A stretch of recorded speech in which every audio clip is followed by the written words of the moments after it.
Vaikinas skambina merginai, sako, labas, žiūrėk, aš čia pas tave tuoj atlėksiu, paėmiau vyno, sūrio, bri, žinai, mergina sako, palauk, kas šitas sūris, bri, sako, vaikinas, nu čia tas geras, pelėsinis, mergina sako, o, tai gerai, atvešk, aš turiu duonos bri, dešros bri. Gerai. Pasirodo, kad iš moters rankų galima spręsti apie jos charakterį ir jos emocinę būseną. Jeigu, pavyzdys, ji rankose laiko pistoletą, jos nuotaika gali būti prasta. Vyrai kaip vištos, 20 metrų nuo namų ir jau niekieno.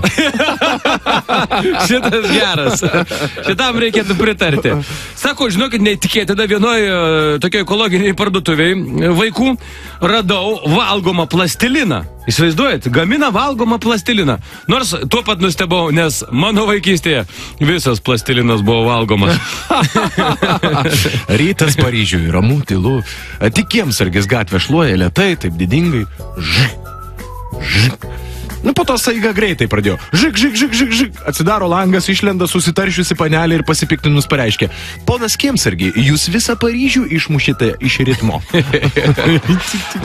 Čia toks, žinokit, aristokratiškas, tokio juoko gražaus. Pasirodo, kad vegetarai ir veganai yra tokie keisti žmonės, kurie galvoja, kad dešroje yra mėsos.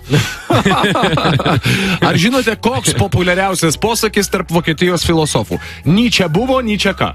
O, čia subtilus netgi. Pasirodo, kad sargis arba tiesiog prezervatyvas negarantuoja 100%, kad jūs esat saugus. Bet kurį momentą gali grįžti vyras.